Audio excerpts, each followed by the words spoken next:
of mercy you are. Welcome Ramadan. السلام علیکم ورحمۃ اللہ وبرکاتہ. الحمدللہ والصلاة والسلام علی رسول اللہ صلی اللہ علیہ وسلم. ہم لوگ رمضان میں انشاءاللہ یہ روزانہ کے اعتبار سے کلپس براڈ کاسٹ کریں گے جس میں کوئی نہ کوئی رمضان سے متعلق نصیحت اور اس کے علاوہ عوام الناس کے لیے کوئی ایک مسئلہ جو رمضان سے متعلق ہو، روزہ سے متعلق ہو. انشاءاللہ تعالی ہمارا ارادہ ہے کہ ہم روزانہ اس کو براڈ کاسٹ کریں گے. تو آج کی اس مجلس کے اندر میں روزوں کی فرضیت کے بارے میں اور روزہ جو قرآن کے اندر جس میں ذکر ہے اس کے بارے میں بات کرنا چاہوں گا. اللہ تعالیٰ نے سورۃ البقرہ کے اندر فرمایا بعد اعوذ باللہ من الشیطان الرجیم یا ایھا الذین آمنوا کتب علیکم الصیام کما کتب علی الذین من قبلکم لعلکم تتقون، کہ اے ایمان والو تم پہ روزے فرض کیے گئے ہیں جیسے کہ تم سے پہلے لوگوں پر فرض کیے گئے تھے تاکہ تم تقوی والے بن جاؤ. یہاں پہ اللہ تعالیٰ نے روزوں کا مقصد بیان فرمایا ہے کہ روزے دیے کیوں ہیں تمہیں، رمضان آتا کیوں ہے. رمضان اس لیے آتا ہے تاکہ تم تقوی والے بن جاؤ. تقوی کہتے ہیں عربی زبان کے اندر کسی چیز سے رک جانا، اور شریعت کی اصطلاح کے اندر گناہوں سے رکنے کو تقوی کہتے ہیں، اللہ تعالیٰ کی نافرمانی سے رکنے کو تقوی کہتے ہیں، نبی کریم علیہ الصلوۃ والسلام کی نافرمانی سے رکنے کو تقوی کہتے ہیں. تو روزوں کا مقصد کہ تقوی والے بن جاؤ. اللہ تعالیٰ نے ہم سب کو ایک نفس دیا ہے، نفس میں اللہ تعالیٰ نے خواہشات رکھ دی ہیں. ہمارا نفس چاہتا ہے کہ خواہشات کو پورا کیا جائے، لیکن اللہ تعالیٰ نے شریعت میں ہمارے نفس کی خواہشات کو پورا کرنے کی حدود بتا دی، لمٹس بتا دی کہ تم خواہشات پوری کر سکتے ہو لیکن یہ اس کی لمٹ ہے. کھا سکتے ہو لیکن یہ 2-4 چیزیں نہیں کھا سکتے، پی سکتے ہو لیکن شراب نہیں پی سکتے. مثال کے طور پہ نکاح کر سکتے ہو لیکن غلط طریقے سے اپنی خواہشات پوری نہیں کر سکتے وغیرہ. تو خواہشات کو پوری کرنے کی اللہ تعالیٰ نے لمٹس بتائی ہیں. تم مال کما سکتے ہو لیکن حرام نہیں کما سکتے. ہر بندہ چاہتا ہے کہ میری عزت کی جائے. عزت ایک جائز مطالبہ ہے، ایک جائز خواہش ہے، لیکن فورسفلی نہیں، کسی پہ تشدد کر کے نہیں، زبردستی نہیں. تو ہر خواہش کی ایک لمٹ ہے. خواہش جب لمٹ سے باہر نکلتی ہے، جب حدود سے باہر نکلتی ہے تو وہ اللہ تعالیٰ کی نافرمانی ہے. اللہ تعالیٰ کی نافرمانی اللہ تعالیٰ کی رحمت کو روکتی ہے، اور اپنی خواہشات کو حدود کے اندر رکھنا، لمٹس کے اندر رکھنا یعنی گناہوں سے بچنا، اسی کو تقوی کہتے ہیں. اللہ تعالیٰ نے قرآن میں یہی روزے کا مقصد بیان فرمایا ہے کہ تقوی والے بن جاؤ. ایک تو ہمارا نفس ہے، اس کے علاوہ اللہ تعالیٰ نے ہمیں روح دی ہے جو انسان کی بنیاد ہے. اصل میں تو انسان روح ہے.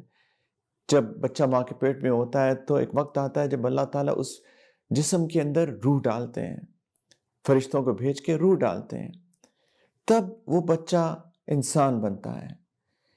تو اصل میں انسان روح ہے. اگر روح انسان کے نفس پر غالب ہو تو انسان ہوتا ہے، لیکن اگر نفس روح پہ غالب آ جائے تو پھر انسان انسانیت سے نکل جاتا ہے، تب وہ جانور بن جاتا ہے. جب وہ جیسے بھی چاہتا ہے اپنی خواہشات کو پوری کرتا ہے. تو اللہ تعالیٰ چاہتے ہیں کہ روح انسان کے نفس پر غالب رہے. اس کے لیے ایک ٹریننگ کی ضرورت ہوتی ہے. یہ بائی ڈیفالٹ نہیں آتی ہے، کوشش کرنی پڑتی ہے، محنت کرنی پڑتی ہے، مجاہدہ کرنا پڑتا ہے. اور رمضان کو اللہ تعالیٰ نے ڈیزائن ایسے کیا ہے، ایسے بنایا ہے کہ انسان کی روح غالب آتی ہے، انسان کا نفس مغلوب ہوتا ہے اگر رمضان کو ٹھیک طریقے سے گزارا جائے. تو روح کو مضبوط کرنے کے لیے نماز، تلاوت قرآن، اللہ تعالیٰ کے راستے میں خرچ کرنا، دوسروں کا خیال کرنا، دوسروں پہ خرچ کرنا وغیرہ وغیرہ، تمام نیک کام و روح کی غذا ہیں. تو جب انسان رمضان میں ایکسٹرا نماز پڑھتا ہے، تراویح پڑھتا ہے، 20 رکعت کی تراویح ایکسٹرا نماز اللہ نے دے دی، زائد نماز، خرچ کرنے کا زیادہ دل چاہتا ہے، تلاوت قرآن پاک روزانہ انسان کرتا ہے وغیرہ، تو انسان کی روح مضبوط ہوتی ہے اور کھانا پینا کم کر دیتا ہے، انسان باقی خواہشات کو کم کر دیتا ہے تو نفس مغلوب ہو جاتا ہے. اور اگر رمضان کو ٹھیک طریقے سے گزارا جائے، کوشش کر کے انسان گناہ نہ کرے، نظر قابو کرے، زبان قابو کرے، تو انشاءاللہ اس مہینے کے آخر تک انسان تقوی والا بن جاتا ہے. اور یہی اس رمضان کا مقصد ہے. پلیز انشاءاللہ اس رمضان میں ہم سب نے کوشش کرنی ہے کہ ہم تقوی والے بن جائیں، تاکہ اللہ تعالیٰ کی رحمت کو متوجہ کرنے والے ہم لوگ بن جائیں. انشاءاللہ یہ عزم کر کے اس مہینے کے اندر ہم سب نے داخل ہونا.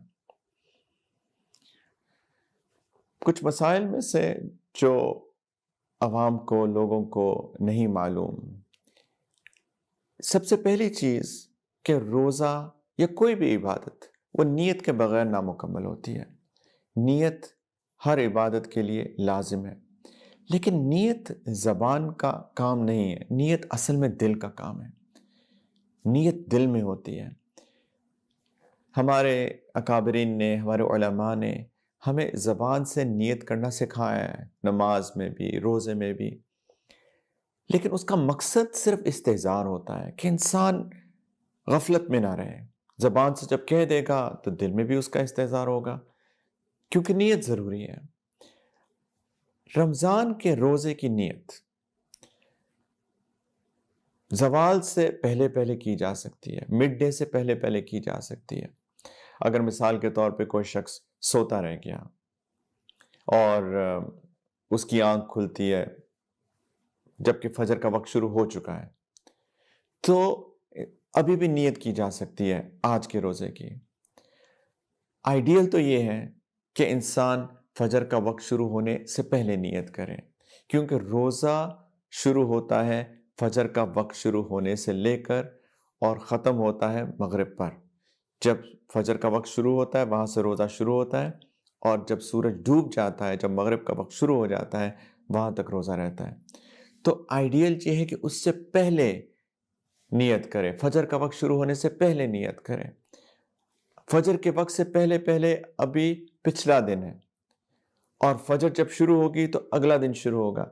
اس لیے آپ نے یہ نیت اکثر پڑھی ہوگی، وَبِصَوْمٍ غَدٍ نَوَيْتُ مِنْ شَهْرِ رَمَضَان، کہ میں کل کے روزے کی نیت کرتا ہوں رمضان کے مہینے کی. تو کچھ لوگ کنفیوز ہو جاتے ہیں، یہ کل کے روزے کا کیا مطلب ہے؟ میں تو صبح نیت کر رہا ہوں، تو کل کا روزہ اس لیے کیونکہ اگلا دن ابھی شروع نہیں ہوا. اگلا دن شروع ہوگا جب فجر شروع ہوگی. تو اس لیے ہم لوگ فجر سے پہلے چونکہ نیت کرتے ہیں تو ہم کہتے ہیں کل کے روزے کی نیت. لیکن یہ تو زبان کے الفاظ ہیں. میں دوبارہ ریپیٹ کرتا ہوں کہ اصل میں نیت تو دل کا کام ہے. تو ایز لانگ ایز دل میں نیت ہو تو یہ کافی ہے. زبان سے کوئی کہہ دے تو بہت اچھی بات ہے، لیکن نیت انسان کر سکتا ہے بحالت مجبوری زوال سے پہلے پہلے، یعنی کہ جب سورج بالکل اوپر پہنچ جائے. سورج جب طلوع ہوتا ہے پھر اوپر پہنچتا ہے، پھر تو غروب ہونا شروع ہو جاتا ہے. تو جب سورج اوپر پہنچ جائے اس سے پہلے پہلے اگر کوئی نیت کر لے تو اس کے اس دن کے روزے کی نیت ٹھیک ہوتی ہے. تو انشاءاللہ تعالی ہم نے کوشش یہ کرنی ہے کہ صبح جلدی اٹھیں، کچھ تہجد پڑھ لیں، کچھ دعا مانگ لیں، سحری کر لیں، اور انشاءاللہ نیت کے ساتھ روزہ شروع کریں. وآخر دعوانا ان الحمدللہ رب العالمین. والسلام علیکم ورحمۃ اللہ. Oh Ramadan, month of mercy you are. Welcome Ramadan. Oh Ramadan, oh Ramadan.